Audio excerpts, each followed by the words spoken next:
Bonjour Madame Spilbou, est-ce que vous m'entendez? Oui, bonjour, très bien. Alors, merci de votre présence. Je tiens à vous remercier en mon nom, mais aussi au nom des 1500 personnes qui sont avec nous en direct pour votre présence, parce que c'était très important pour nous de vous recevoir sur une commission d'une si grande importance. Alors, pour vous présenter un peu, je vais présenter votre parcours brièvement à notre auditoire. Donc, vous avez commencé votre parcours politique en 1997 à Lille, alors que vous intégriez la mairie comme chargé de mission auprès de Pierre Mauroy, alors maire à l'époque. Vous avez adhéré la même année au Parti Socialiste. Vous intégrez ensuite le cabinet de Martine Aubry de 2008 en 2012 en tant que directrice. Puis vous vous retirez de la vie politique pour rejoindre la SSCF en tant que directrice de la relation client et des situations sensibles. Vous quittez ensuite officiellement le Parti Socialiste en 2018 pour rejoindre La République En Marche, où vous vous soumettez au scrutin pour la première fois en 2020, lors des élections municipales. Vous finissez troisième avec 20,6% des voix au deuxième tour, suffrage durant lequel vous étiez opposé notamment à Martine Aubry, pour laquelle vous étiez directrice de cabinet à l'époque. S'ensuivent ensuite les législatives de 2022 et de 2024. Après la dissolution, vous êtes réélu avec 45,1% des voix dans la 9e circonscription du Nord. Et vous avez aussi à noter été sur la liste de Madame Hayé lors des élections européennes de l'année dernière. Alors aujourd'hui, si vous êtes à la fois donc députée, candidate à la mairie de Lille pour la deuxième fois, vous êtes également en compagnie du député LFI Paul Vanier, co-rapporteur de la commission d'enquête sur les modalités de contrôle par l'État et de la prévention des violences dans les établissements scolaires, dite plus vulgairement commission d'enquête Bétaram. Et c'est d'ailleurs la raison de votre présence ce jour. Bienvenue Madame Filbou. C'est un plaisir de vous recevoir. Est-ce que vous pouvez nous parler de l'origine de cette commission d'enquête, de votre choix de vous porter comme co-rapporteur et pourquoi cet engagement de votre part? Merci de me recevoir et bonjour à toutes et à tous.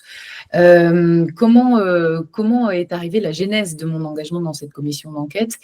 Pour ceux qui ont suivi, en fait, c'est Paul Vanier qui a eu l'idée de la création d'une commission d'enquête sur le contrôle de l'État et les violences faites sur les enfants dans le système scolaire. C'est suite à un an d'articles, notamment Mediapart et d'autres, sur le sujet particulièrement de Bétaram, suite à deux questions au gouvernement qu'il a posées au Premier ministre et qu'il a largement communiqué ensuite sur ses réseaux sociaux, qu'il a eu l'idée de créer cette commission d'enquête. Tout à fait original comme idée parce qu'en fait, il a demandé, et c'est la première fois sous la Ve République qu'il y a ce processus, il a demandé que notre commission des affaires culturelles et éducation à l'Assemblée nationale, à laquelle Paul Vanier, moi-même et d'autres appartenons de tous les groupes, soit transformée en commission d'enquête. C'est un processus qui n'est pas du tout classique. Le classique pour les commissions d'enquête, c'est plutôt un droit de tirage par groupe politique. Et donc, il a proposé cela à notre commission. Il fallait que ce soit voté. Lui, son périmètre, c'était uniquement l'enseignement privé catholique et l'ensemble des contrôles de l'État. Nous avons, et j'ai beaucoup animé un débat assez long en commission, 1 heure et demie de débat le 19 ou le 26 février dernier. Et dans ce débat, moi, j'ai souhaité, avec d'autres collègues, qu'on élargisse aux établissements publics, qu'on élargisse aussi aux établissements privés hors contrat. On verra la différence Oui. peut-être entre les deux, mais qui ne sont pas en contrat avec l'État, comme Riaumont dans le Pas-de-Calais dont je connaissais l'affaire. Et puis qu'on se limite vraiment au sujet de la violence sur les enfants et pas des contrôles de l'État, par exemple, sur les financements ou la pédagogie, parce que ça aurait été trop large. Et donc, suite à ce débat, eh bien, nous avons voté à l'unanimité la création de cette commission d'enquête, ce qui est assez unique aussi. Et dans la foulée, comme je m'étais mobilisée sur le sujet et comme moi, j'avais rencontré des victimes de Riaumont déjà bien avant, quelques mois avant, que je connaissais ce sujet, que j'étais particulièrement bouleversée par certains témoignages que j'avais déjà entendus, en dehors même de Bézaram, je me suis dit, bien, il faut que je me porte candidate parce que c'est une commission qui finalement dépasse les clivages politiques et qui concerne tout le monde. Et je ne le regrette pas du tout. Et donc, j'ai été voilà, désignée, élue par ma commission, co-rapporteur de Paul Vanier, que je ne connaissais pas vraiment à l'époque. D'accord. Alors vous venez justement de parler donc de comme quoi voilà c'était un cadre et notamment un sujet très dur.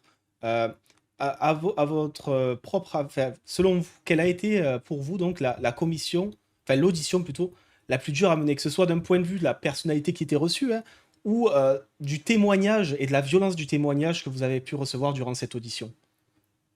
Mais je pense que c'était la première, c'est-à-dire qu'on a choisi, ça aussi ça a été original, mais on s'est tout de suite mis d'accord avec Paul Vanier, on a choisi de commencer par une table ronde avec les associations de victimes. Il y en avait 8 au début de notre commission au mois de mars, il y en a près de 80 aujourd'hui en France, donc les choses se sont développées. Et donc ces 8 ou 10 associations de victimes, on les a invitées à venir physiquement à l'Assemblée, et c'était la première audition. On voulait marquer le coup en disant on ne commence pas traditionnellement par les administrations, ce que nous avaient proposé d'ailleurs les administrateurs de l'Assemblée, un peu classique. Et cette table ronde, elle a été vraiment extrêmement dure parce que on a eu des témoignages, c'était la première fois qu'ils venaient à l'Assemblée, c'était très important pour ces victimes et ces présidents d'associations de victimes parce que c'était la première fois qu'ils se sentaient vraiment entendus. Donc il y avait une émotion très palpable de chacun individuellement et puis des témoignages individuels ou partagés qui ont été vraiment très violents. Vous avez utilisé le mot violence et en fait, d'un seul coup, ça responsabilise énormément sur l'ensemble de tout ce qu'on a fait après et on a toujours gardé ça comme fil rouge quelque part. Et après, il y a eu plein de témoignages par mail qui sont arrivés, donc je dirais que voilà, c'est ça le plus marquant, bien plus que tous les sujets plus politiques Oui. ou institutionnels. Et en fait, moi, ça me fait me poser une question aussi parce que, bon, en tant que député au sein de cette commission, vous avez été confronté à des témoignages extrêmement durs, extrêmement forts. Est-ce qu'il y a des accompagnements potentiellement psychologiques qui sont prévus pour les députés dans ce cadre? Parce que on sait que voilà, la santé mentale est un sujet extrêmement important et pour avoir été confronté à ce genre de témoignages, potentiellement certaines de vous, vous ou certains de vos collègues ont pu en ressentir ce besoin. Est-ce que quelque chose est prévu dans ce cadre?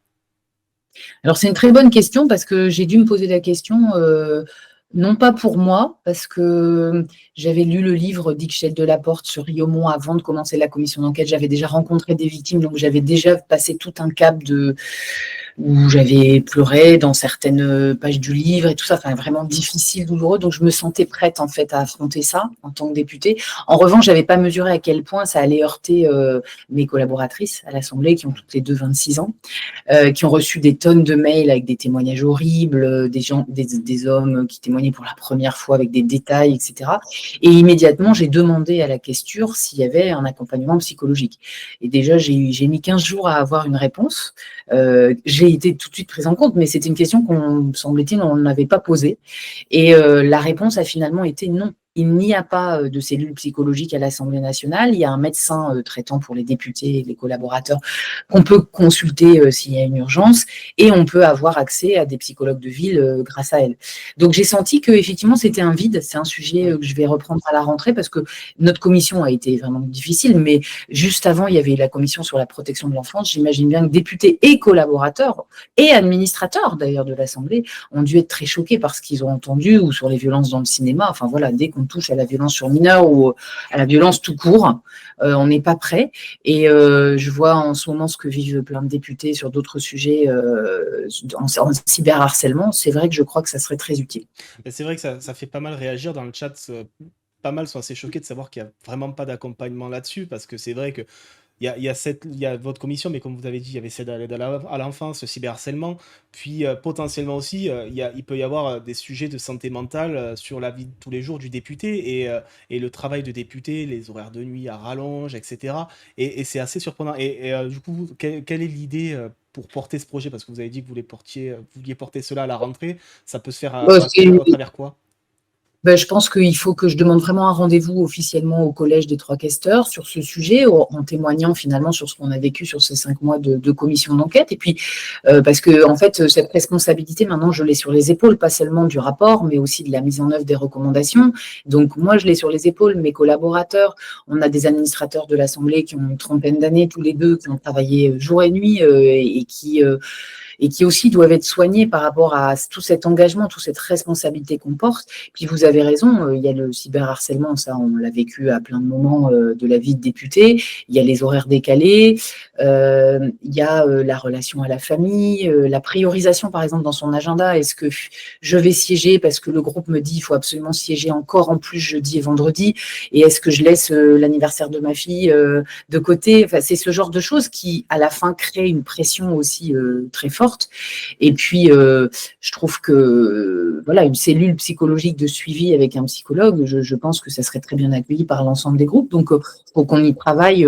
Voilà, j'ai senti que c'était pas un sujet en fait qui avait été jusqu'à présent beaucoup abordé et que si on le met sur la table, il est tout à fait possible d'avoir un consensus des différents groupes pour, je sais pas, créer un poste de psychologue à demeure ou alors un système de consultation, mais en ville, c'est compliqué avec notre rythme. Si on doit prendre un rendez-vous, aller à l'autre bout de Paris, ça me paraît aussi compliqué. Ça serait mieux sur place. Et puis pour pouvoir réagir aux urgences, effectivement, ça serait utile. D'accord. Alors, pour revenir du coup au déroulé de la commission, je voulais vous demander comment s'est passée cette collaboration entre voilà, ce mélange de groupes, hein, parce qu'on sait que les commissions d'enquête, c'est des personnalités qui ne sont pas des mêmes partis politiques. Et là, on s'est retrouvé avec Madame Kelouachi, qui était la présidente de la commission d'enquête, et un co-rapporteur, la France Insoumise, Paul Vanier, une co-rapporteuse Ensemble pour la République, EPR, vous-même. Comment s'est passée cette collaboration tout au long de ces mois de commission d'enquête? Alors, je pense que ce que vous avez vu dans les médias, à la télé, quand j'ai fait des conférences de presse, par exemple à l'Assemblée, tous les 2-3 semaines avec Fatia et Paul, ou quand on faisait les médias avec Paul sur les points d'avancement, vous avez vu que la collaboration s'est bien passée et en fait, c'est vrai. C'est pour ça que ça s'est vu. C'est parce que j'en ai été surprise moi-même et lui aussi, on en rigole d'ailleurs parfois aujourd'hui. Ce duo qui pour certains a été mis en scène pour être instrumentalisé, tout ça, en fait, il a bien fonctionné dès le début parce que, en fait, je pense qu'on avait la même préoccupation du sujet de l'utilité pour les victimes en premier. Donc, on s'est mis d'accord tout de suite de faire cette audition des victimes en premier, d'accord tout de suite qu'il fallait aller sur le terrain, à la fois à Bétarame, à Riaumont, à Châlons, en Champagne, dans un lycée public, pour avoir une étude de cas plus approfondie de chacun des types d'établissements, qu'il fallait être opérationnel. Voilà. On s'est mis d'accord aussi sur la médiatisation rapidement parce qu'on s'est dit que ça serait utile pour la transparence au regard de toutes les accusations qui étaient portées sur les uns les autres et que la transparence, elle était, enfin, je crois que moi, c'est mon mode de fonctionnement. Déjà, je communique beaucoup, donc ça peut m'être reproché, mais moi, j'estime qu'il y a plein de Français qui considèrent que les députés ne fichent rien, sont des paresseux, sont trop payés, etc. Donc, la transparence, elle passe aussi par montrer le travail qu'on fait, ce à quoi vous contribuez en tant que journaliste, en tant que youtubeur, Twitcher, je ne sais pas si on dit Twitcher. Oui, on peut. C'est vrai que malheureusement, la partie émergée de l'iceberg, qui est le travail au sein de l'hémicycle, est souvent ce sur quoi se basent les citoyens pour dire un député de travail ou ne travaille pas, en oubliant que souvent, en parallèle de l'hémicycle, il y a du travail en commission, en oubliant qu'il y a du travail en circonscription, qu'il y a des rencontres avec différents acteurs qui peuvent avoir lieu aussi. Et c'est vrai que c'est un travail de globalité et pas seulement ce qui se passe à l'hémicycle. Et c'est ce qu'on essaie de faire comprendre aux différents auditeurs qui viennent, mais c'est un travail de longue haleine. Et vous aussi, on voit bien sur les réseaux sociaux des différents députés qu'aujourd'hui, vous mettez aussi l'accent sur le travail en circonscription, sur le travail en commission, beaucoup plus qu'avant, ou du moins peut-être parce que c'est plus médiatisable qu'avant aussi par rapport au fait que ça soit filmé, diffusé en direct, etc. Et donc ça vous donne aussi possibilité d'essayer d'amener à faire comprendre que voilà, il y a un travail beaucoup plus global que juste ce qu'on voit aux questions au gouvernement ou dans les séances publiques. Voilà. Je vais vous dire, c'est même extrêmement frustrant. C'est frustrant de parfois rencontrer. Moi, il y a quelques semaines, à Marc-en-Barœul, dans ma circonscription, je croise quelqu'un qui me dit ah, ça va bien, Madame Spielbout, vous ennuyez pas trop en ce moment, ça doit être vraiment pas très. Alors, m'ennuyer, par exemple, c'est une chose qui ne m'a jamais traversé l'esprit depuis que je suis députée. Je suis toujours débordée de travail, mais que des gens puissent avoir cette image-là parce qu'ils voient un hémicycle vide, par exemple, sur une proposition de loi où il n'y a pas d'enjeu de vote, où tout le monde va voter, ben, on n'est pas dans l'hémicycle, on est à la place en commission ou en train de bosser une commission d'enquête, par exemple. Donc ça, c'est hyper frustrant, ce décalage entre le travail que nous faisons et globalement, hein, dans tous les groupes, les députés travaillent beaucoup. Hein, je crois que c'est peut-être pas comme à une certaine époque où c'était moins moins challengé par justement cette visibilité aussi permanente des médias et des réseaux sociaux. Et puis c'est frustrant soi-même. Moi, j'aimerais bien qu'on réforme complètement le fonctionnement de l'Assemblée. Moi, quand je suis en commission d'enquête, par exemple, et que je ne peux pas aller voter une loi, je ne sais pas, sur Mayotte, très importante, ou sur les narcotrafics, ou participer à un débat qui m'intéresse dans l'hémicycle, ou que je ne peux pas faire un travail de commission culture en même temps parce qu'on a transformé notre commission culture en commission d'enquête, c'est en permanence des renoncements. Et je trouve ça hyper frustrant. Je trouve dommage que le suppléant, par exemple, qui n'est là que pendant l'élection, ne puisse pas après avoir une fonction reconnue pour voter à notre place, pour aller déposer une gerbe officiellement à notre place à une commémoration en circo. Voilà, tout ça on le fait, mais c'est du bricolage et on court physiquement entre les différentes salles, bien souvent. On est toujours à se dépêcher et c'est pas bon pour le travail mental, intellectuel et la qualité aussi des votes et des explications. C'est pas bon de fonctionner comme ça. C'est une vraie limite de notre Assemblée en France. Il faut dire aussi que cette année parlementaire, bon, elle a été de tout rebondissement, là. Elle vient de s'achever avec la fin de la session extraordinaire. Depuis la dissolution en 2024, voilà, ça a été extrêmement chargé par les thèmes qui ont été condensés sur une période d'un an pour rattraper la période du budget, la faire passer, puis faire avec la dissolution qu'il y a eu, il y a eu la période où il y a eu la censure, puis il y a les nombreux textes, il y a eu il y a dû même y avoir une session extraordinaire. Je crois que d'ailleurs, bon, de manière générale, depuis l'élection du président Emmanuel Macron, il y a quasiment eu des sessions extraordinaires tous les étés.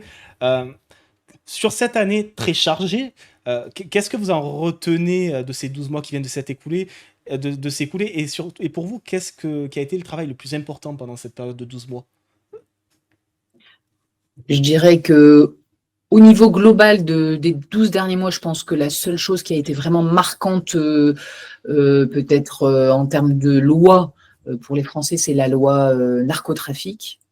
Parce que d'abord, elle a été votée largement au Sénat et à l'Assemblée nationale. Il y a eu des débats assez longs pendant une quinzaine de jours sur des sujets qui concernent finalement aussi bien le grand narcotrafic et les sujets cyber et les sujets de trafic d'armes et de drogue internationaux que le sujet des prisons françaises, que le sujet du trafic de drogue qui pourrit la vie quotidienne des gens dans tous les quartiers à Lille comme ailleurs. Et donc, je crois que la loi narcotrafic, ça a été peut-être la loi la plus charpentée et la plus cohérente entre Sénat et Assemblée qui a été jusqu'au bout et dont on sait qu'il y a un certain nombre de mesures assez concrètes qui seront utiles. Le reste, je trouve, a été particulièrement illisible. D'abord pour nous, députés. On a vu le programme de l'Assemblée en permanence changer avec des gouvernements qui ont changé, donc des agendas qui ont changé. On remet des bouts de PPL à voter après un début d'une autre PPL. On ne sait pas si elle vient du Sénat, de l'Assemblée. Même nous, des fois, on était perdus dans l'ordre du jour et on doit toujours, avec nos collaborateurs, se dire, bon, on en est où? On fait le travail avec le groupe? Là, est-ce qu'on vote pour? On vote contre? Enfin, intellectuellement, on ne peut pas être bon sur tous les sujets. On fait chacun partie de commission, on est plus ou moins expert. Et donc, je crois que ça a été illisible pour les députés et très illisible pour les Français.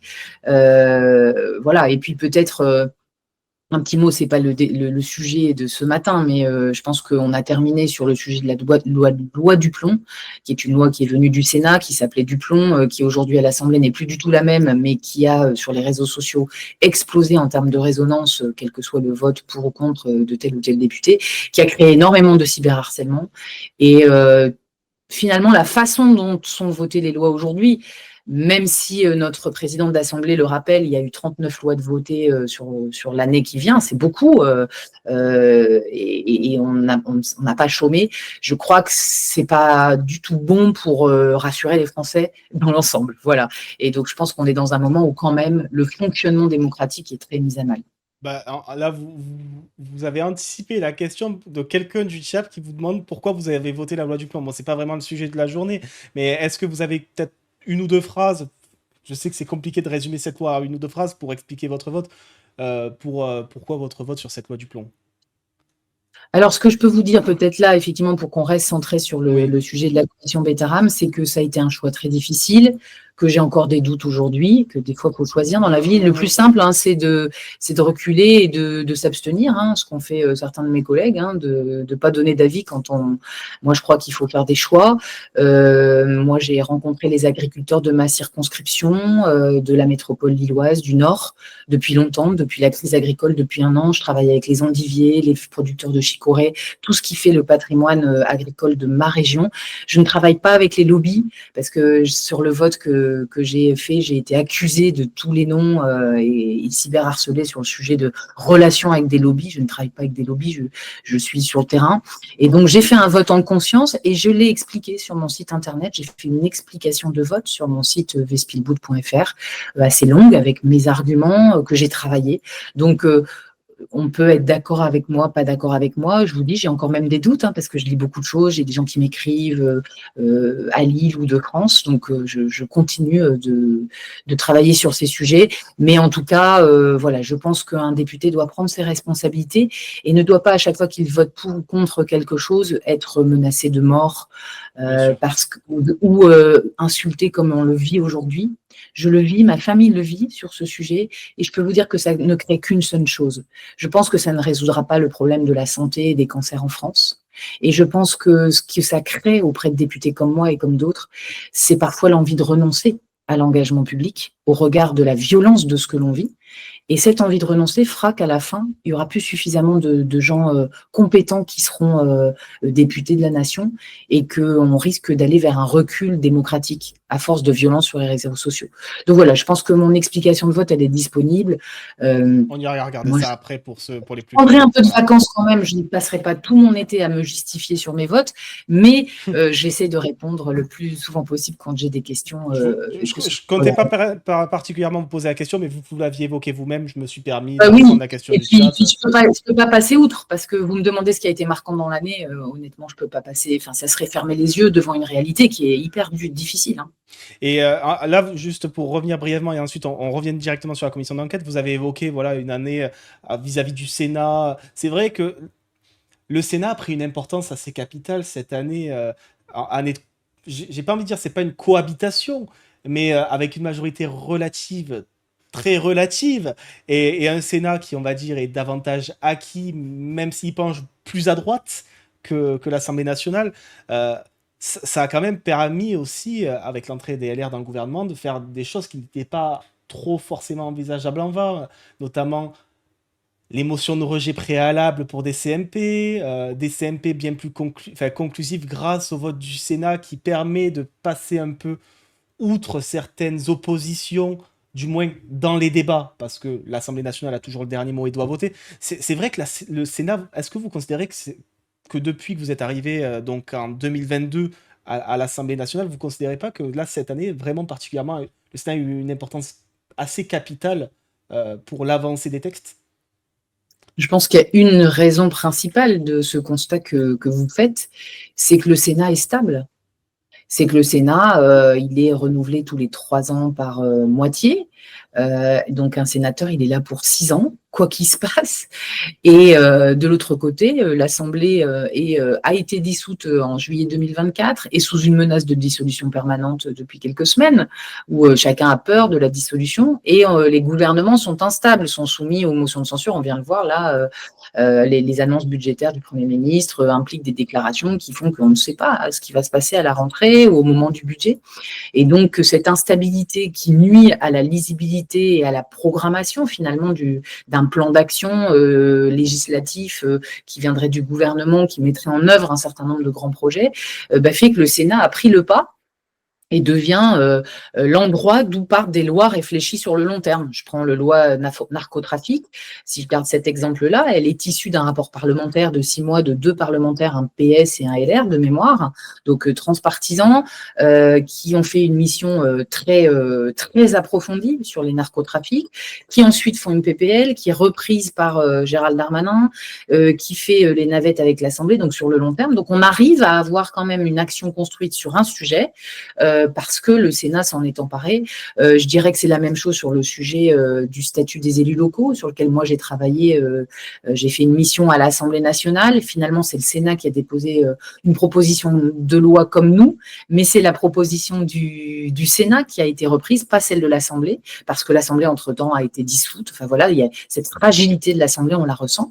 Et on est arrivé à un vote final, quasiment final. Il y aura certainement encore une petite navette en juillet, en section extraordinaire, sur le statut des élus locaux et la protection de l'engagement des élus, parce que le Sénat a été très actif et parce que Françoise Gatel, qui était sénatrice à l'origine de cette loi, est devenue ministre.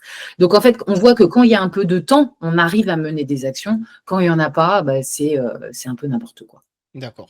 Alors, pour revenir au rapport, donc, est-ce que vous pouvez nous présenter les principales conclusions, les grandes lignes en conclusion de ce rapport, et parmi l'ensemble des mesures proposées, celles qui, selon vous, sont les plus importantes à mettre en place le plus rapidement possible? C'est un effort de synthèse que vous me demandez, parce que le rapport, il fait... Oui, je sais, il fait énormément de pages, plusieurs centaines, oui. Et encore, c'est le tome 1. Il y a le tome 2 avec les voilà, auditions. Voilà. Il a 50 recommandations, mais je vais le faire, cet effort de synthèse. Je pense que s'il y a une chose que nous avons entendu des victimes, parce qu'on les a auditionnées au début, mais on les a auditionnées aussi à mi-parcours au moment de l'écriture du rapport et de la réflexion sur les recommandations. Et puis, on les a encore revues la veille de la publication du rapport. On est en lien permanent, en fait. C'est le travail sur les délais de prescription et l'imprescriptibilité. Je pense que ça, c'est d'ailleurs dans notre rapport, c'est la mesure numéro 2, je crois. Non, 3. La mesure numéro 3. Non, numéro 2. En fait, elle est en 2 et elle s'appelle numéro 1. Voilà, je l'ai retrouvé. En fait, dans l'axe 1 des recommandations, reconnaître les victimes de violences commises en milieu scolaire, et notamment dans les années passées, mais aussi aujourd'hui. Mais il y a beaucoup eu de violences dans les années passées, il y a 30, 40 ans. La première chose, c'est une reconnaissance de l'État, c'est finalement des excuses de l'État, c'est-à-dire l'État n'a pas contrôlé, comme l'État n'a pas contrôlé, il n'a pas vu, il n'a pas été assez efficace pendant toutes les années, c'est tous les ministères, toutes les administrations ensemble pendant des années. Donc ça, on demande cette reconnaissance. Et puis tout de suite derrière, c'est la possibilité, lorsque un homme, alors je vais prendre un homme parce que c'était souvent des hommes, de 70 ans aujourd'hui, parce qu'il a entendu la médiatisation de la commission d'enquête, parce qu'il a enfoui en lui-même et auprès de sa famille, sans jamais le dire, toutes les violences qu'il a subies, psychologiques, physiques ou même sexuelles, décide à 70 ans de parler sur ce qu'il a vécu quand il était enfant à 10 ans, et bien aujourd'hui, s'il dépose plainte, la justice lui dit la plainte est prescrite, parce que c'est 30 ans maximum pour les viols sur enfants, sur mineurs. Et donc, ça veut dire que l'agresseur ne pourra pas être poursuivi. Alors, vous me direz, dans une grande partie des cas, l'agresseur est décédé.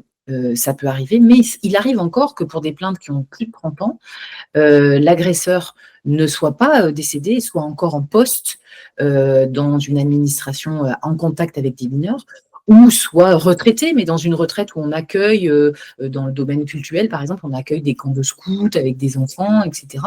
Et donc la prescription, elle est à la fois très douloureuse et insupportable pour la victime, qui a besoin que sa plainte soit reçue et étudiée, qu'il y ait une condamnation, même civile, contre l'agresseur.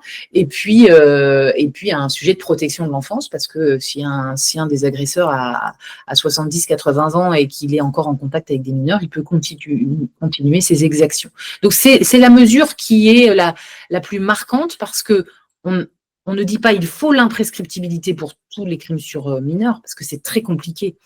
Quel type de crime, quel délai, est-ce que si on fait ça, du coup, on n'ouvre pas la boîte de Pandore pour plein d'autres crimes et délits, la surcharge de la justice, il y a tout ce travail-là. Mais ce qu'on dit, c'est qu'il faut qu'à l'Assemblée nationale, il y ait un travail approfondi qui s'ouvre en transpartisan avec des juristes spécialisés pour arriver à débloquer ce sujet de la prescription. Et on a eu la bonne nouvelle, après le rendu du rapport, que Perrine Goulet, la députée du MoDem, qui est présidente de la délégation aux droits de l'enfant, nous annonce le 9 juillet l'ouverture d'une mission sur ce sujet dans la foulée de nos recommandations. Ça commencera en septembre. D'accord. À noter en plus que le garde des Sceaux, Gérald Darmanin, sur BFM, avait lui-même aussi évoqué le sujet de l'imprescriptibilité notamment sur les crimes sur mineurs et notamment les viols ensuite donc à la commission.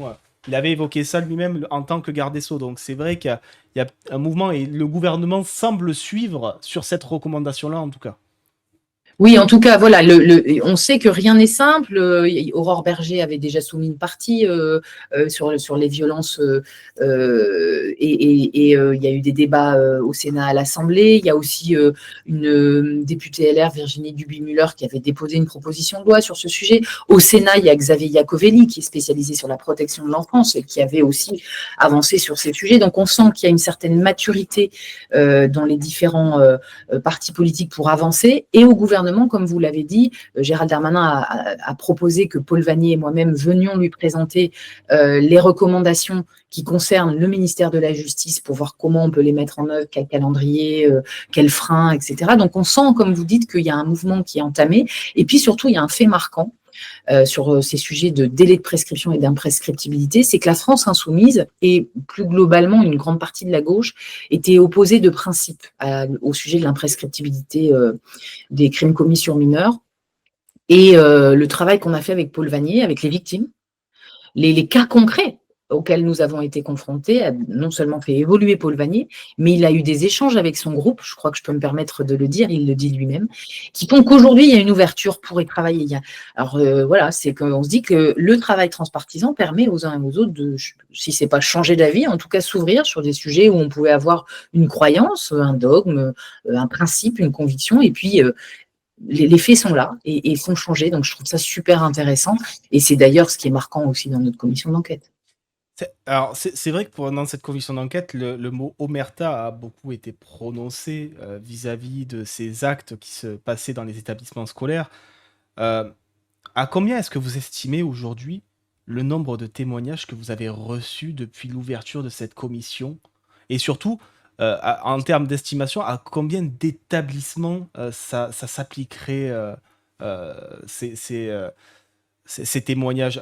Combien d'établissements seraient concernés en France aujourd'hui ou auraient été concernés en supposant que ça ne se produit plus selon les travaux de la commission? Est-ce que vous avez des estimations là-dessus?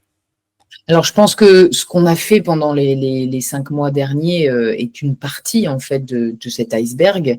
Donc, je peux vous donner les chiffres là-dessus. C'est pas pour autant que c'est le reflet de tout ce qui s'est passé ou ce qui se passe en France, parce qu'il y a beaucoup de gens qui n'ont pas encore parlé, je pense. On a reçu plus de 200 témoignages individuels. Quand je dis individuel, c'est vraiment par un mail qui est adressé soit à moi, soit à Paul Vannier, soit à nous trois avec Fatia, ça dépend, de citoyens qui écrivent en disant voilà, il m'est arrivé ça dans tel établissement, et ça va d'une claque ou de plusieurs claques, jusqu'à des violences sexuelles ou des actes de torture et de barbarie effroyables. C'est pour ça que je vous dis que c'était très marquant pour moi à lire et pour nos collaborateurs qui filtrent les mails en amont en plus, oui. On a eu des choses un petit peu sur d'autres sujets qui n'étaient pas en milieu scolaire, qui étaient dans le périscolaire, ou sur la protection de l'enfance, enfin d'autres sujets, ou sur l'inceste. En fait, voilà, des gens qui se sont dit, bah, s'ils sont capables de se mettre à deux pour travailler ensemble, pour trouver des solutions, notre problème aussi, ils vont pouvoir le résoudre, même des sujets d'injustice sur des homicides routiers, d'autres sujets, en fait, en voyant la force de ce qu'on faisait, on a suscité une sorte d'engouement.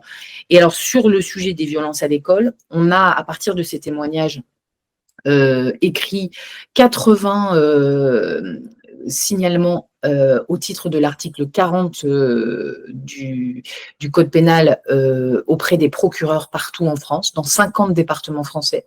Ces 80 signalements concernent 80 témoignages qui sont assez précis en termes de faits et de localisation de l'établissement pour, entre guillemets, mériter que l'on fasse un signalement officiel au procureur. Et on a un tableau de suivi, ces signalements, pour voir quels procureurs nous répondent, quels procureurs ne nous répondent pas et qu'on va devoir relancer à la rentrée.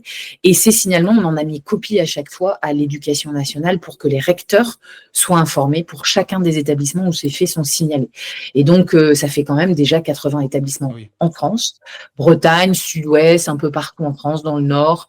Il y en a chez moi, dans le Nord, il y en a dans l'Avesnois, dans le Pas-de-Calais, il y en a un peu dans la métropole lilloise, il y en a un peu partout. Et ce qui montre bien que l'affaire Betaram, ça a été le déclencheur et peut-être un des endroits où il y a le plus de témoignages terribles par cette violence systémique, mais qu'il y a eu beaucoup d'autres établissements en France. D'accord. J'ai une question du chat de Kalias qui demande certaines violences scolaires sont liées à des discriminations, racisme, LGBTQIA-phobie, sexisme. Est-ce que le rapport propose des mesures spécifiques de lutte contre ces violences structurelles ou est-ce que ça va rester sur des généralités au niveau des conclusions du rapport?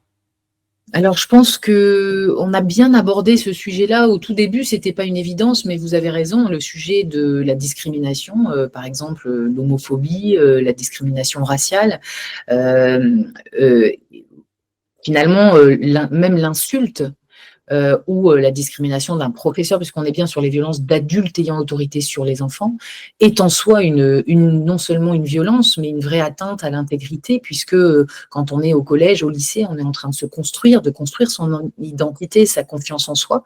Et comme les atteintes finalement à la liberté de conscience aussi, l'embrigadement, le sectarisme, quelque part, c'est empêcher le jeune d'exercer son esprit critique et donc exercer une violence, une emprise qui l'empêchera d'être un citoyen librement éclairé. Donc tout ça, ça rentre dans le champ des violences et vous avez raison de poser cette question. On ne sait pas uniquement concentré sur le sujet des violences sexuelles, même si c'est le plus marquant, les violences physiques, les châtiments corporels qu'on propose d'interdire dans le code de l'éducation, parce que ce n'est pas le cas aujourd'hui, ou les violences psychologiques sont prises en compte. Comment c'est pris en compte? D'abord, à travers un exemple, une étude de cas qu'on a approfondie, qui est celui du lycée Stanislas à Paris, qui a été peut-être très médiatisé, mais quand vous lisez les pages de rapport sur ce dossier-là, on voit bien qu'il y a eu des témoignages sur l'homophobie d'une personne en particulier dans l'établissement. Il y avait 5 témoignages sur du racisme et de l'homophobie qui n'ont pas été, qui ont bien été repris dans le rapport, mais pas été repris dans la lettre de transmission au ministre, qui dit finalement tout va bien dans cet établissement. Et on voit bien que le rôle de l'inspection sur la façon dont sont prises en compte ces paroles sur des violences discriminatoires est extrêmement important dans la façon dont les sanctions peuvent être mises en place ou dont les mesures correctives.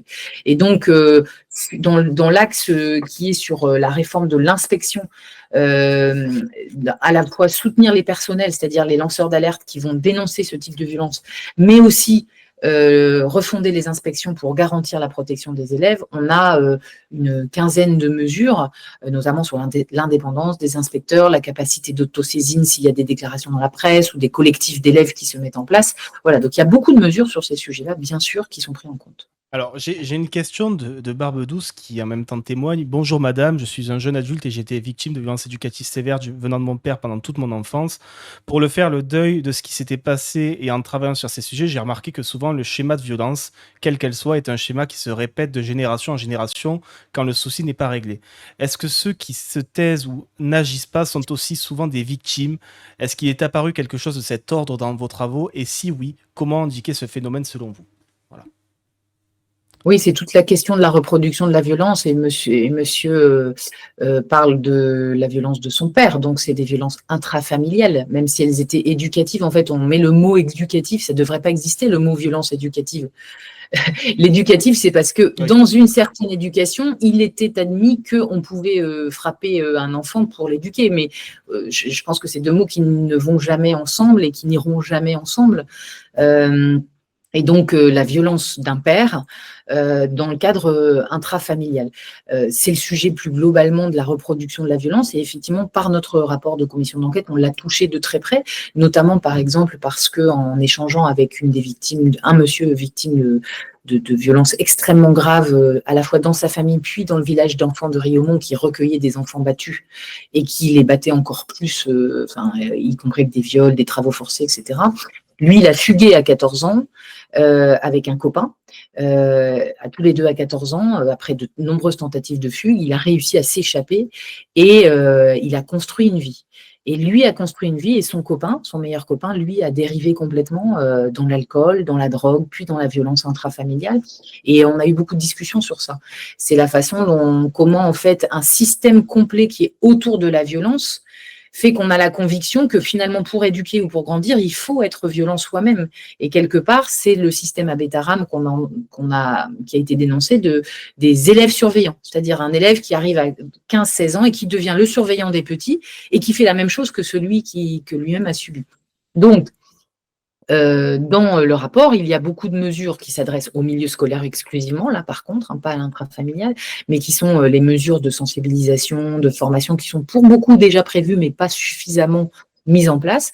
Par exemple, au début d'année, il y a une obligation dans tous les établissements publics et privés sous contrat que les procureurs de la République rencontrent l'ensemble des chefs d'établissement pour réexpliquer les devoirs de signalement de violence, la façon dont sont suivies les procédures, les signalements administratifs aux inspections. Donc voilà, il y a beaucoup de choses là-dedans dans le rapport.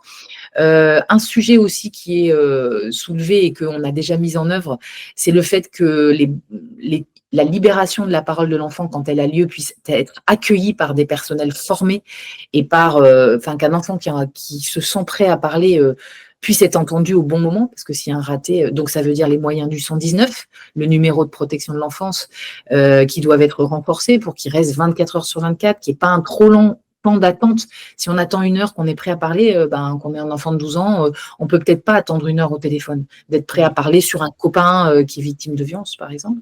Et puis, la mise en place des boîtes aux lettres papillons, cette association Les Papillons, je ne sais pas si vous connaissez, qui existe dans certains établissements. C'est une association qui propose de mettre une boîte aux lettres physique dans l'école primaire et le collège, ou une boîte aux lettres digitale sur une application pour les lycéens, dans lesquelles on peut écrire un mot de dénonciation de violence, soit pour soi-même, soit pour un camarade.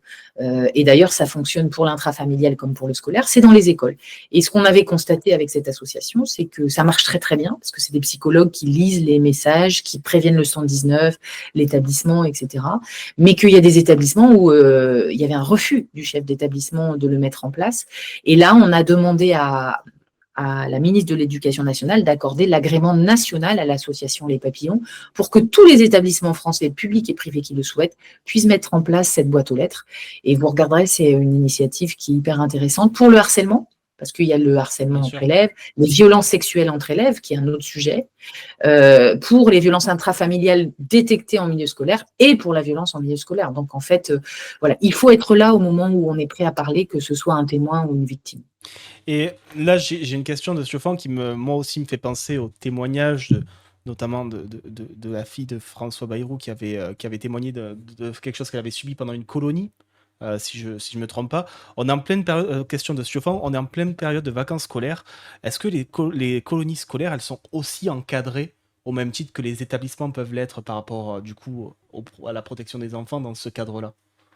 Alors, une colonie, par définition, ce n'est pas scolaire parce que l'école s'arrête au mois de juin, reprend au mois de septembre. Donc, c'est ce qu'on appelle le périscolaire ou le secteur de l'animation. C'est-à-dire, vous avez, en fait, peuvent être concernés par des violences commises par des adultes ayant autorité tous les moments de la vie de l'enfant où l'enfant est en collectif avec des adultes responsables.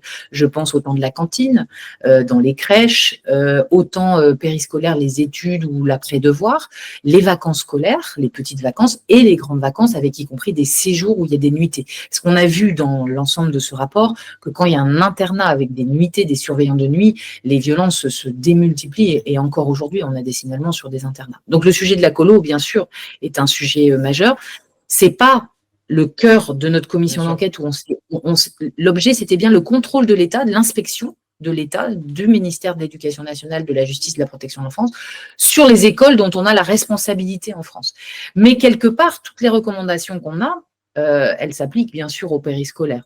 Et j'en prendrai une pour rassurer un peu monsieur normalement, c'est que dans tout ce qui est périscolaire et colonie, par exemple, les contrôles d'honorabilité sont déjà mis en place, c'est-à-dire vérification du casier judiciaire, vérification du fichier FIJAS, qui est le fichier de délinquance sexuelle, avant embauche d'un animateur.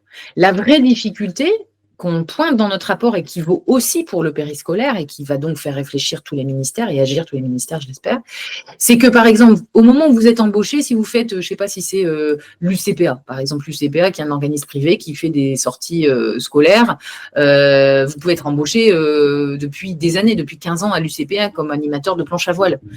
Si je prends cet exemple-là, au moment de l'embauche, on fait votre casier judiciaire, votre FIJAS, vous n'avez pas de commis de délit, donc tout va bien. Mais rien ne dit aujourd'hui que ça doit être fait tous les ans. Or, vous pouvez commettre un délit sexuel, par exemple de voyeurisme ou de pédocriminalité en ligne, être condamné pour cela dans le cadre privé, et vous êtes parallèlement animateur UCPA.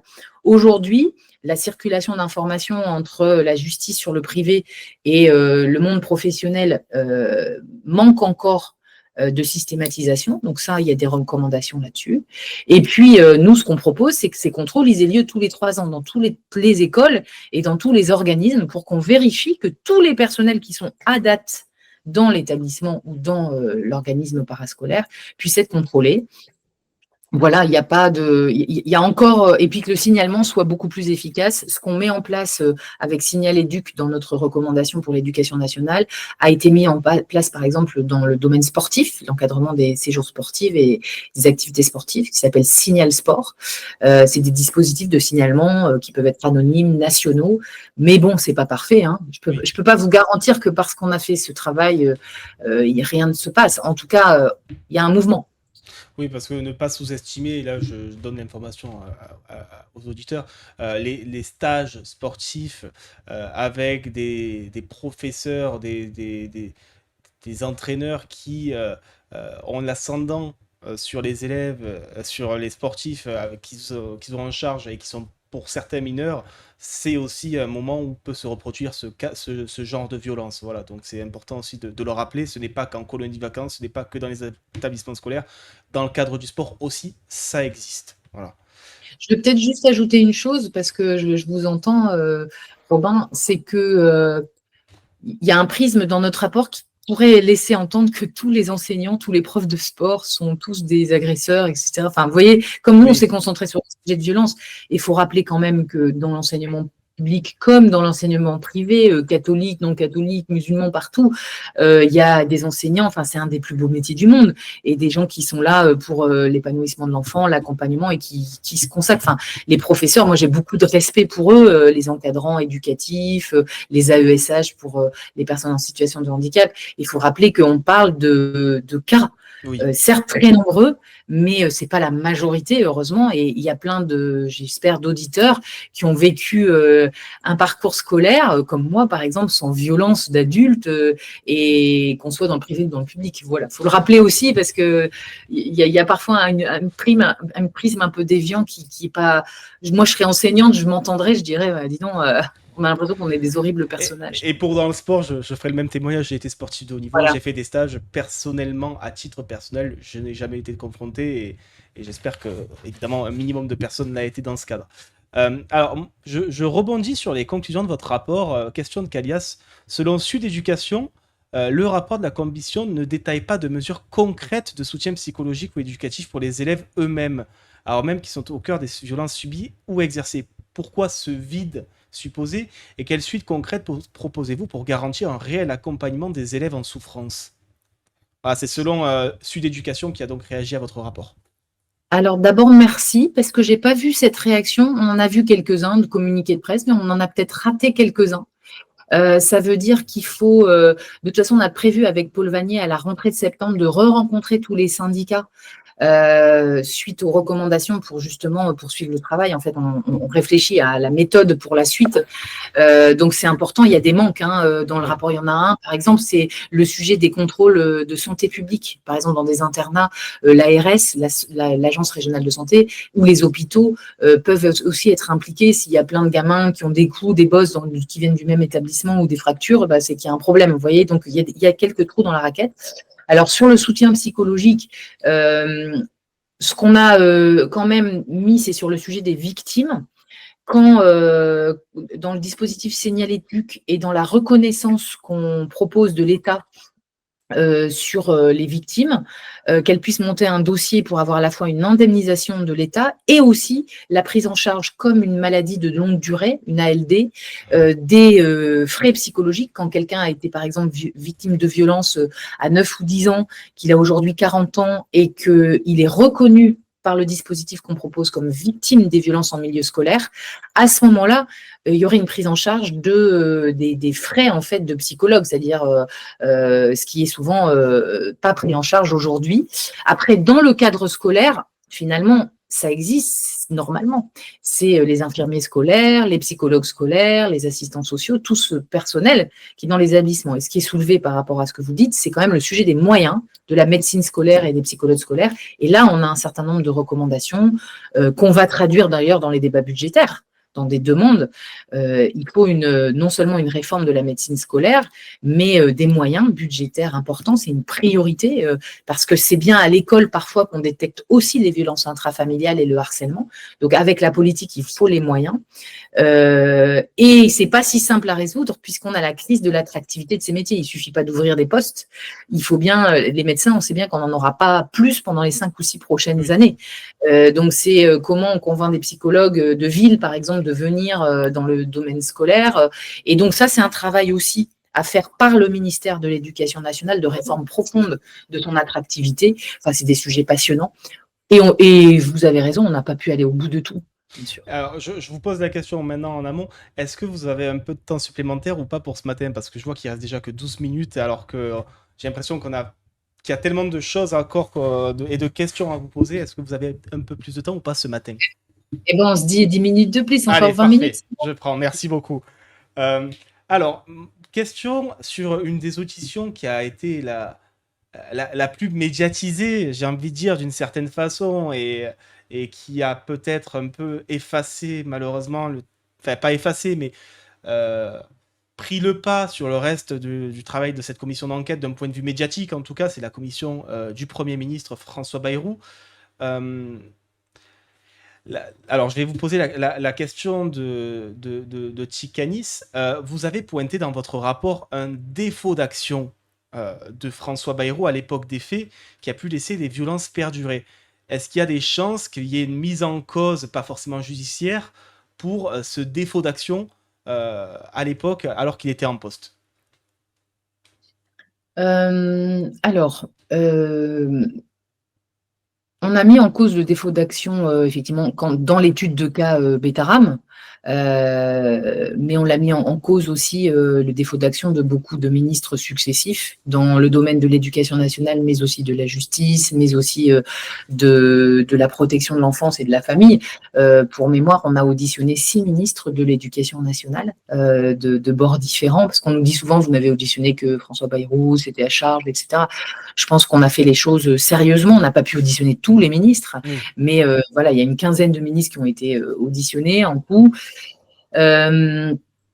Le défaut d'action, il est lié à plein de choses, à la façon dont l'information circulait entre justice et éducation nationale, la façon dont sont organisés aujourd'hui les ministères avec les cabinets, la façon dont un citoyen peut s'adresser et avoir vraiment la prise en compte de son dossier. Je le vois encore aujourd'hui. Encore aujourd'hui, j'ai plein de gens qui me disent j'ai écrit à M. Darmanin, j'ai écrit à M. Bayrou, Premier ministre, j'ai pas de réponse, parce qu'il y a la masse, mais il y a aussi la façon dont on traite la violence faite aux enfants prioritairement dans les parquets ou dans les ministères. Donc, ça met en cause plein de choses, au-delà de la responsabilité personnelle de François Bayrou. Je pense que Paul Vannier est allé beaucoup plus loin. Il a signé un courrier en demandant que la présidente de la commission attaque pour parjure, ce qu'elle a refusé. Il a déclaré lui-même faire une démarche à l'Assemblée nationale. Moi, je n'ai pas souhaité aller jusqu'à des mises en cause individuelles de l'un ou de l'autre parce que en fait, notre commission d'enquête, oui, elle est partie de Betaram et oui, François Bayrou est Premier ministre aujourd'hui, mais comme je l'ai dit, il y a 80 établissements aujourd'hui dans lesquels on nous a signalé des violences systémiques et pour chacun de ces établissements, on n'a pas pu mener une enquête aussi approfondie que pour Betaram ou Riaumont ou Châlons-en-Champagne. On n'a pas pu interroger toutes les correspondances entre les ministres de l'époque, le recteur de la Bretagne ou le président du Conseil général du Pas-de-Calais. Et chacun a une part de responsabilité, plus ou moins importante. Je pense que l'opinion publique se fait déjà, ou tous ceux qui suivent chacune des affaires, grâce aussi au travail d'investigation des journalistes et au travail positif lorsqu'il est des réseaux sociaux, et que les responsabilités sont assez visibles. Voilà. Moi, j'estime qu'une commission d'enquête parlementaire, elle est là pour créer de l'action, et pas seulement de la dénonciation d'un tel ou tel a fauté. Il y a des plaintes en justice et la justice fait son travail et le travail du parlementaire, c'est de proposer des lois qui changent les choses.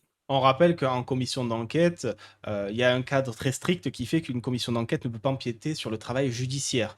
Vous ne si je ne me trompe pas, vous me corrigez, vous ne pouvez pas auditionner des personnes sur un sujet s'il y a une action en justice en cours à leur encontre sur ce sujet, justement. Vous me confirmez? Alors personnellement, oui. Après, je maîtrise pas bien la nuance juridique. Par exemple, on a quand même travaillé sur le dossier Averroès, du lycée Averroès musulman, donc qui avait perdu son contrat suite à une action de l'État et qu'il a retrouvé en justice et qui est actuellement en appel. Et on a quand même traité ce dossier-là, mais c'était pas un dossier individuel, c'était pas suite d'un c'était pas un sujet pénal. En fait, c'est peut-être ça la différence. Mais je suis pas assez calé juridiquement pour répondre précisément. Je pense qu'en justice administrative, on n'a pas le problème, même si on a été prudent dans ce qu'on a mis dans le rapport, qui est actuellement en étude. Par contre, sur du droit pénal, effectivement, on ne peut pas intervenir. Alors, j'ai Barbedouce qui avait posé une question tout à l'heure, qui en repose une. Lors de la commission d'enquête à propos de M. Bayrou, vous avez conclu que sa méthode éducative, la tape éducative, était violente. Peut-on se demander si une personne qui considère une tape éducative violente sans même comprendre où est le problème est à même de mener une politique violente dans le même état d'esprit de dédouanement? C'est entre guillemets, ce que je fais, c'est pour leur bien. Euh, qu'est-ce que vous pensez de ça? Je crois qu'on beaucoup ont été choqués.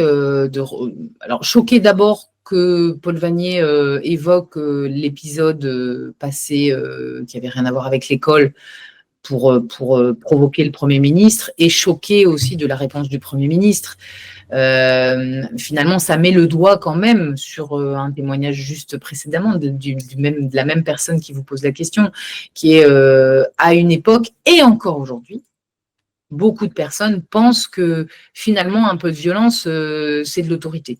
Et je crois qu'en fait, moi, ça m'a beaucoup permis de travailler ce sujet du continuum de la violence, entre la violence psychologique, l'humiliation, la violence physique, la violence sexuelle, et la nuance très forte, très différente entre l'autorité, le respect de l'autorité et la violence. Je crois que l'école doit être un lieu d'autorité, de fermeté, d'un système où il y a un respect de l'enfant envers l'enseignant, mais que ce n'est pas pour ça que ça excuse l'abus de pouvoir et donc la violence, qu'elle soit même psychologique, qu'elle soit même l'atteinte à la liberté de conscience. Et je pense que si moi aujourd'hui je pense ça, et beaucoup de mouvements éducatifs sur la non-violence, on voit que ce n'est pas terminé dans la société parce qu'on est encore dans un modèle patriarcal, dans un modèle où beaucoup de parents dépassés par l'éducation, par l'impact des réseaux sociaux, en viennent à la violence. Et souvent, quand on en vient à la violence, c'est parce qu'on se sent impuissant par le dialogue, par l'éducation pure. Donc, tout ce travail-là a été, enfin, tout ce qu'on a soulevé là, y compris ces phrases d'un homme qui aujourd'hui a l'âge qu'il a et a eu l'éducation qu'il a. Et la fonction qu'il a surtout aussi. Et la fonction qu'il a montre que c'est ancré culturellement dans notre société aujourd'hui. Et moi, je vais vous dire, dès les premières auditions, avant même bien celle de François Bayrou, je me suis retrouvée en sortant d'une audition dans la salle des conférences à l'Assemblée nationale. J'arrive sur un groupe de députés d'une soixantaine d'années du Sud-Ouest et qui disaient quand même, vous y allez fort, et puis franchement, il faut arrêter. Hein. Nous aussi, une claque, on en a déjà pris quand on était enfant. Voilà. Ouais. Et ces remarques-là, je les entends encore aujourd'hui. Et donc, d'abord, il y a une sorte de banalisation de la violence. Sauf que je crois qu'une grande partie des parents qui mettaient ou qui mettent leurs enfants dans des établissements un peu genre redressement ou avec de la rigueur et quelques claques, qui pensent que c'est bien, n'imaginaient pas que derrière, une claque égale des travaux forcés, égale des punitions inhumaines, comme le supplice du Perron, égale des fellations, égale des violences sexuelles. Enfin, voilà, je pense que c'est ça le problème. C'est que quand on accepte le premier début d'une violence, même verbale, on accepte de rentrer dans un engrenage dont personne ne maîtrise la fin. Et je crois que ça a été déjà très fortement décodé dans les violences faites aux femmes. Et le sujet de l'enfermement entre le moment de l'amour et puis le moment où tout dégénère jusqu'au viol conjugal, jusqu'à parfois au féminicide. Et en fait, là, ce qu'on aborde, c'est chez l'enfant, c'est pareil, quoi. D'accord. Voilà. Et donc, non à la moindre manifestation de violence en ce qui me concerne. Ben, merci pour ce message. Et du coup, j'ai une question de Tikanis et Tilgad, et après, on passera à autre chose, toujours sur la commission. Bonjour, Madame la députée. Lors de la commission d'enquête, François Bayrou a fait des déclarations concernant sa plainte en diffamation contre Mediapart. Notamment, c'est sur ça que porte la question de parjure, dont tout le monde reconnaît qu'elles étaient matériellement impossibles. Paul Vanier demande à la saisie de la justice contre François Bayrou pour faux témoignages. Le rapport que vous avez rendu reconnaît qu'il a fait évoluer sa version lorsqu'il était sous serment à l'Assemblée. En attendant, nous ne connaissons toujours pas la véritable raison de sa plainte contre Mediapart qui s'apparente à une nouvelle manœuvre du Premier ministre pour faire taire des danseurs d'alerte. Est-ce normal que la justice soit ainsi court-circuitée? Jusqu'où faut-il aller pour être poursuivi en parjure devant une commission d'enquête? Et pourquoi ces oppositions de vous et Madame Kelwa Hachi? Question très complète. D'abord, je pense que porter plainte en diffamation, c'est un droit du citoyen français, c'est dans la justice, donc ce n'est pas une atteinte à la justice elle-même.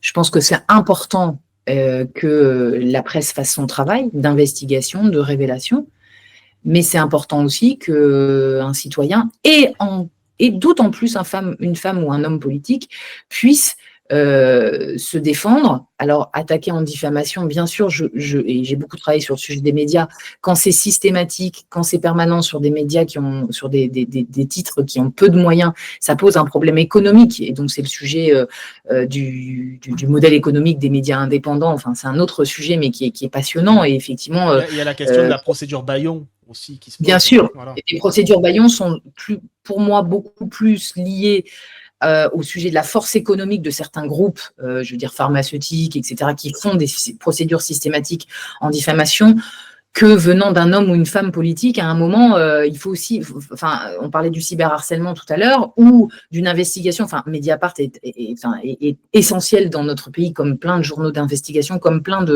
d'acteurs d'ailleurs sur les réseaux sociaux. Mais parfois, ils font des fautes, parfois, ils sont pas bons, parfois, ils font… Et d'avoir le droit de se défendre, je pense que c'est très important. Donc, je pense que c'est la même chose pour François Bayrou que pour qui que ce soit d'autre. C'est son droit.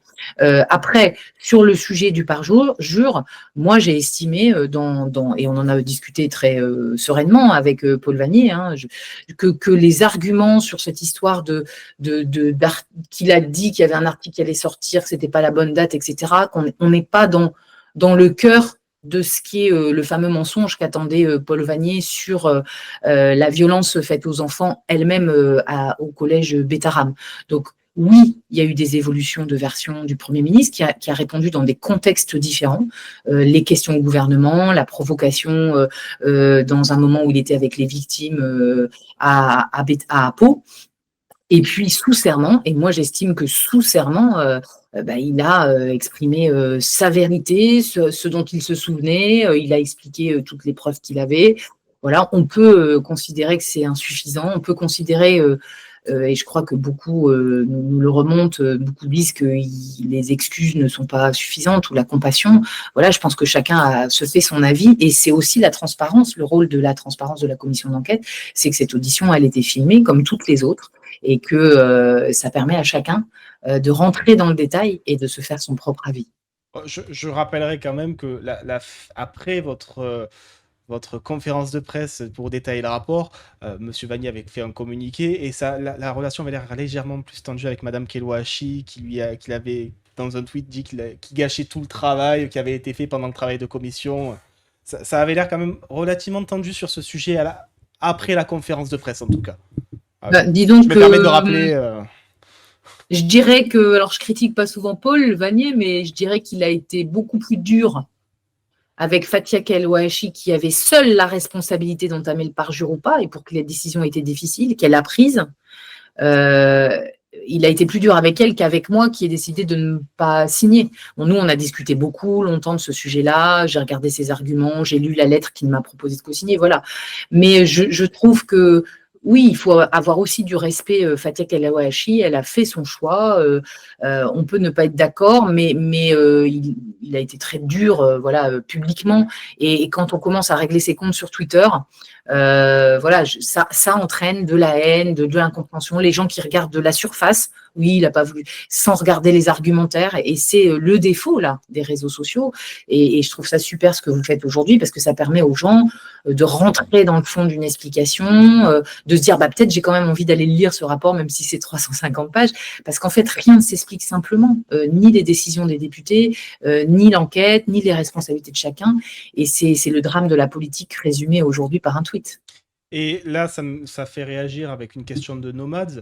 Est-ce que pour vous, question assez cash, est-ce que Paul Vannier, pour vous, a voulu instrumentaliser en partie la commission à des fins politiques contre François Bayrou? Je dirais oui, mais pas. Enfin, ce que je veux dire, c'est que c'est pas un jugement de valeur. Ça a été aussi très clair entre nous dès le début. Avant même la commission d'enquête. Il avait dit qu'il voulait la démission de Bayrou, il avait fait plein de déclarations avant même de proposer cette commission d'enquête. Et pourtant, nous avons voté à l'unanimité, 70 députés de tous les groupes, la création de cette commission d'enquête dont il allait être le co-rapporteur et dont il faudrait un rapporteur de la majorité, enfin du bloc central, qui a été moi. Ça veut bien dire que personne n'était dupe, ni moi, ni personne, sur les objectifs de Paul Vannier et de la France insoumise concernant le Premier ministre. Mais ça n'empêche pas que cette commission d'enquête qui a été déclenchée par le sujet Betaram et la médiatisation liée à la présence de François Bayrou soulevait un problème bien plus large, et nous l'avons démontré, puisqu'on est sur toute la France, sur 80 établissements, et qu'il y avait un besoin de faire cette commission d'enquête parce qu'il y a plein de choses à changer et que le sujet Betaram n'est qu'un petit morceau terrible, peut-être un des plus terribles, de ce qui s'est passé partout ailleurs, et qui ne concerne pas directement François Bayrou, mais plein d'autres responsables politiques successifs. Donc, moi, je crois que j'ai jamais été dupe de ça. À un moment, quand on fait de la politique, moi aussi, on m'a dit on instrumentalise pour les municipales à Lille, on fait ça exprès. Vous venez de me faire le lien avec la question qui allait suivre, qui était sur les conséquences, on va dire, entre guillemets, politiques et personnelles. Je pose la question parce que vous étiez en train de répondre. Des Clantaires qui demandent, d'après Mediapart, après la convocation de François Bayrou et son passage devant la commission, le Premier ministre et le président du groupe Modem à l'Assemblée auraient menacé de ne pas vous soutenir pour les municipales 2026 à Lille, car pour eux, vous vous seriez montré trop offensif dans le dossier Betaram. Qu'est-ce que c'est votre réaction par rapport aux attaques contre vous venant du Modem? Et moi, j'élargirais même la question aux attaques venant du socle commun, parce que c'est vrai que il y a eu un peu dans tous les groupes des personnes du socle commun qui s'en sont pris à votre façon de mener cette commission. Donc, qu'est-ce que vous avez à répondre vis-à-vis déjà de Lille et même d'une manière plus générale ces critiques à votre rencontre? D'abord que ça a été, cette commission d'enquête, un moment décisif, une expérience décisive dans mon engagement politique. Que oui, je n'imaginais pas aussi bien travailler avec un député de la France insoumise, parce que je combats la France insoumise, les idées de la France insoumise, mais que la façon dont on a travaillé, la confiance qui s'est établie entre nous et qui n'est pas altérée, malgré les points de vue différents que je viens d'évoquer, fait que nous allons continuer de travailler ensemble, et je pense que c'est bien pour la démocratie et c'est bien pour l'intégrité de mon engagement, quelles que soient les conséquences positives ou négatives sur les municipales à Lille. Je me dis que si, face à des viols d'enfants, j'avais ce calcul-là, je pense que je ne pourrais pas me regarder dans une glace, et que ça donne beaucoup de sens à mon engagement. Voilà, ça c'est la première chose. La deuxième chose, c'est que sur les réactions dans le bloc central ou au Modem, qui ont été largement documentées dans la presse, mais pas finalement beaucoup envers moi. Envers moi, ce que j'ai senti, c'est pas beaucoup de soutien. Ça, c'est clair. J'ai été très isolée pendant cette commission d'enquête à l'Assemblée, ça se sent. Pourquoi? Je crois parce que ces sujets-là, ils dérangent.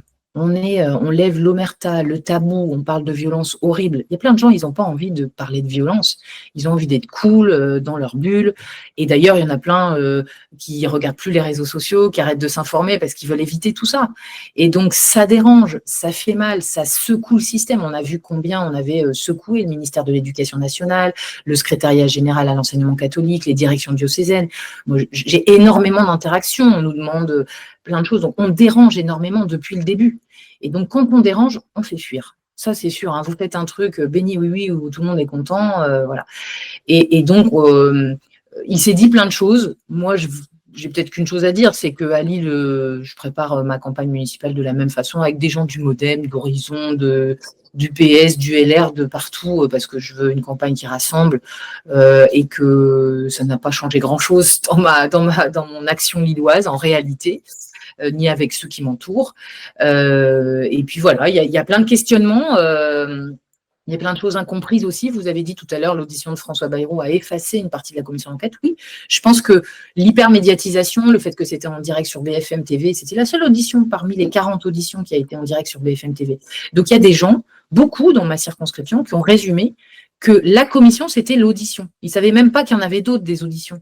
Donc des gens, quand ils voient que ça, ils se disent c'est que ça. Et en fait, ça a été un des défauts aussi, qui est lié à notre responsabilité, celle des médias, et on doit vivre avec et expliquer. Moi, j'ai fait 2 réunions publiques dans ma circonscription où il y avait à chaque fois 150 personnes. On va en faire encore. Il y a des étudiants de Sciences Po qui nous invitent avec Paul Vanier. On va continuer d'expliquer, de décrypter l'information, nous à notre niveau, vous comme vous le faites. Là, vous pouvez vous dire qu'en tout cas, pendant un peu plus d'une heure, vous avez été devant une dizaine d'amphis de 190 places. Voilà, parce que là, on est un peu plus de 1900. Donc, c'est vrai que c'est aussi un moyen de pouvoir parler à beaucoup de monde, à s'adresser à un grand public. Et alors, moi, il y a quelque chose qu'on a vu sortir hier dans la presse. Hier, on a appris que le rectorat d'Orléans-Tours avait autorisé le projet d'une académie Saint-Louis en Sologne. Premier projet d'internat catholique privé non mixte soutenu par Pierre-Édouard Stérin. Début juillet, il y avait 160 personnalités politiques, syndicales et universitaires qui étaient opposées à ce projet, dénonçant un risque d'endoctrinement. Avec l'expérience que vous avez acquis pendant la commission d'enquête, qu'est-ce que ça vous inspire, ce genre de projet, et notamment potentiellement la présence de ce patriote exilé fiscal comme Pierre-Édouard Stérin, qui, on rappelle, finance l'extrême droite et des mouvements ultra-conservateurs. Est-ce que les inquiétudes sont justifiées pour vous ? Oui, les inquiétudes sont justifiées. Oui, nous avons traité le sujet dans le rapport de la commission d'enquête sur les établissements hors contrat qui se multiplient actuellement en France. Hors contrat, ça veut dire quoi? C'est que, en fait, l'établissement, il demande juste un agrément. Il respecte un certain nombre de normes qui sont dans la loi, le nombre de toilettes dans l'établissement, la taille des classes, le respect du droit de l'enfant, etc. Et donc, il y a un certain nombre de critères aujourd'hui dans la loi. Il respecte ça. Il demande un agrément à l'éducation nationale qui le donne, mais il n'y a pas d'argent public. C'est-à-dire que c'est la différence avec le sous-contrat. Le sous-contrat, les profs sont payés par l'éducation nationale. Le sous-contrat, c'est Bétaram, par exemple, c'est Notre-Dame de Garaison, tous ces études, où c'était Averroès. Et donc, les profs sont payés par l'éducation nationale pour faire cours avec le programme qui est le même dans le public et dans le privé, le programme de maths, de physique, de sciences. C'est tout le périscolaire qui est différent. Dans un hors-contrat, tout est différent, même le contenu du programme. Et il y a une liberté des parents de pouvoir inscrire à ces écoles payantes, quel que soit leur dogme, entre guillemets, ou leur méthode, à partir du moment où il y a le respect de la loi. Et donc, il semble, si cet agrément a été donné par l'éducation nationale, c'est que les critères d'ouverture de ces classes hors contrat ont dû être respectés par rapport à la loi. Donc, ce qu'on dit, c'est attention, dans le rapport, ce qu'on dit attention, c'est que la loi n'est certainement pas assez bien faite pour permettre des projets d'endoctrinement de jeunes enfants dont les parents choisiraient librement de les mettre dans ces établissements. Donc, on soulève un certain nombre de questionnements sur l'augmentation, y compris par l'argent d'ouverture d'écoles comme celle-là. Et dans la proposition de loi que nous allons faire avec Paul Vanier, il va falloir que ce sujet soit traité plus largement avec des... Alors, ça va être la limite entre la liberté et la liberté de penser, la liberté d'enseigner et la contrainte et la protection du droit de l'enfant à son esprit critique et au respect des règles de la République.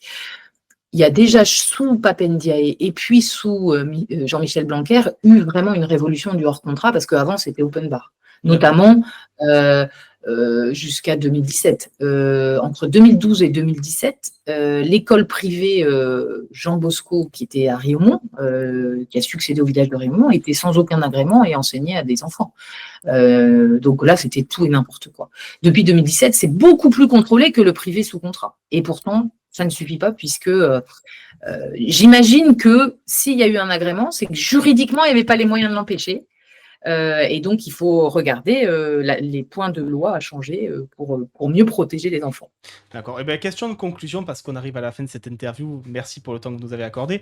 Question un peu d'ouverture, parce que le lien avec l'actualité oblige, avec ce qui a été annoncé cette semaine. Ce mardi, le Premier ministre a fait l'annonce de son budget pour l'année à venir. Beaucoup de parlementaires du socle commun sont restés très silencieux au vu de certaines mesures jugées extrêmement impopulaires, notamment la suppression des jours fériés, l'année blanche. Là, on évoque la monétisation de la 5e semaine de congés payés. Est-ce que vous avez été pleinement convaincu par ces positions? Si oui, est-ce que ça va assez loin? Sinon, quelles sont les marges de manœuvre? Moi, sur les jours fériés, je suis clairement opposée parce que je pense que les jours fériés, ils sont des bénéfices surtout aux travailleurs et qu'aujourd'hui, c'est les travailleurs qui payent pour beaucoup, d'autres, pour les personnes les plus âgées, pour les personnes qui sont en situation de fragilité sociale. Et donc, voilà, pénaliser les travailleurs, je pense que ce n'est pas du tout une bonne mesure. Elle n'est pas populaire, elle mettra les gens dans la rue. Et voilà, c'est extrêmement clivant. Sur les autres mesures, bien sûr, il y a des choses sur lesquelles je suis favorable, les efforts sur l'État, peut-être la taxation plus importante sur des très hauts revenus de façon temporaire, ça ne me choque pas. En revanche, je pense que l'effort sur le train de vie de l'État, je parle au niveau national, ministère, grandes agences, contrôle des subventions, contrôle de la trésorerie d'organismes parapublics qui accumulent de l'argent et qui les placent dans des fonds à l'étranger, est insuffisant. Moi, je pense qu'il faut forcer vraiment le trait là-dessus. Et puis, à l'inverse, je pense que des budgets à préserver. Dans ma circonscription, au rectorat de Lille, on a appris qu'il y avait 16 postes supprimés en déplacés dans les quartiers politiques de la ville d'agents de médiation sécurité dans des collèges qui sont vraiment dans des endroits difficiles.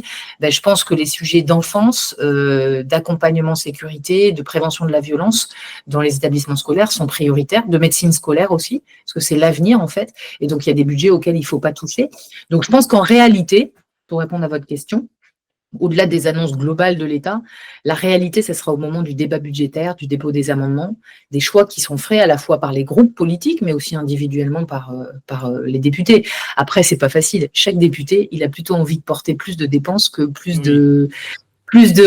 d'économies. Il faut quand même être responsable parce que c'est finalement les retraites des générations futures que l'on doit préserver. En tout cas, certains sont taquins et disent reconnaître en vous un petit côté PS que vous aviez auparavant. Voilà, en vous entendant. Oui, mais je le garde d'ailleurs.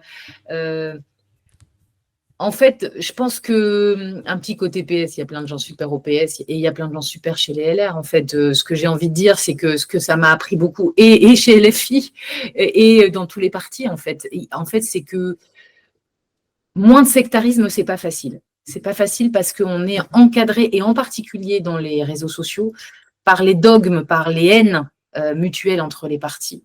Et en réalité, dans chacun des partis, il y a des gens qui ont évolué, qui ont pris des choix sur lesquels on peut être fermement opposé. Mais moi, quand je vois autant d'intelligence, y compris dans les partis de l'extrême droite et de l'extrême gauche, je me dis que si ces gens intelligents sont allés là, c'est qu'ils défendent des choses et qu'il faut essayer de comprendre pour mieux combattre les idées. Voilà, c'est comme ça que donc j'ai un peu évolué sur ça et donc j'ai du respect pour chacun des députés, des 577 députés des différents partis de l'hémicycle. Et alors, exercice de fin, on va recevoir prochainement le sénateur Fabien Gay, sénateur communiste, oui, qui a fait un rapport notamment en évoquant l'importance du CICE, qui a vraiment appuyé là-dessus, sur les 211 milliards, chiffre qui est beaucoup repris ces derniers temps. Quelle question vous auriez à lui poser ? Est-ce qu'il a trouvé la solution pour la survie économique de l'humanité? La question sera posée, voilà. Je vous remercie, madame. J'ai débattu avec lui, j'ai trouvé incroyable. Donc, j'ai débattu avec lui sur les médias et je trouve que le travail qu'il fait est intéressant sur les aides aux entreprises, donc il faut continuer. Eh bien, écoutez, madame Spilbou, en tout cas, je vous remercie de votre présence, je vous remercie du temps que vous nous avez accordé. Je vous souhaite un excellent week-end et de bonnes vacances parlementaires, même si on sait que les vacances parlementaires n'ont de vacances souvent que le nom par rapport au travail en circonscription. Voilà. Regardez. À bientôt. Bonne journée à vous, au revoir.